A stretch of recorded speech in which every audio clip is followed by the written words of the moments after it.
देखिए, जो आज सुबह में यूएस ने ईरान के 3 या 4 न्यूक्लियर साइट्स पर जो अटैक किया है वो इंटरनेशनल लॉ का वायलेशन है, यूनाइटेड नेशन चार्टर का वायलेशन है, एनपीटी का वायलेशन है और ख़ुद यूनाइटेड स्टेट्स का जो संविधान है, आइन है, कॉन्स्टिट्यूशन है, उसका वायलेशन है। क्योंकि उनका संविधान आइन ये कहता है कि बग़ैर उनके कांग्रेशनल परमिशन के कोई उनका मुल्क, उनका देश जंग नहीं कर सकता।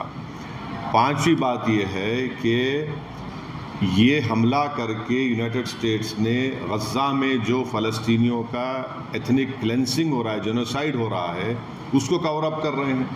और इजराइल जिसके पास 700-800 न्यूक्लियर वॉरहेड है, जो एनपीटी को साइन नहीं किया, जो आईएईए के इंस्पेक्टर्स को अलाउ नहीं करता, उस पर कोई बात ही नहीं कर रहा है।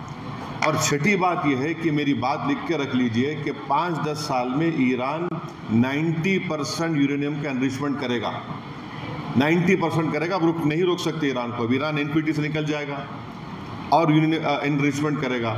और साथ ही साथ उसका ये असर होगा आज की बॉम्बिंग के बाद कि जितने उस देश में, जितने अरब ममालिक बोलिए, मुस्लिम कंट्रीज़ बोलिए, जो उस खित्ते में है, वो सब लोग अब फैसला करेंगे कि हमको इजराइल के ब्लैकमेलिंग से, इजराइल की हेजेमनी से बचने के लिए हमको अब न्यूक्लियर वेपन्स बनाना पड़ेगा। वो भी आप नहीं रोक पाएंगे। और अमेरिका के इंटेलिजेंस ने खुद कह दिया कि अब ईरान के पास कुछ नहीं है। तुलसी गबार्ड का स्टेटमेंट है।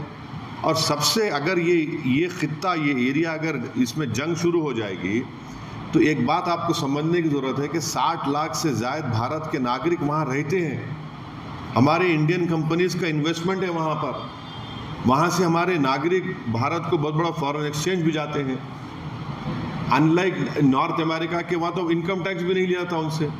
और आखिरी बात यह है कि क्या पाकिस्तान इसीलिए ट्रंप के लिए नोबेल पीस प्राइज़ का डिमांड कर रहा था कि पूरा उस खित्ते में जंग शुरू हो जाए? क्या इसीलिए उनके जनरल जाकर लंच खा के आए थे वहाँ पर कि पूरे इस इलाके में आग लग जाए, जंग शुरू हो जाए वहाँ पर?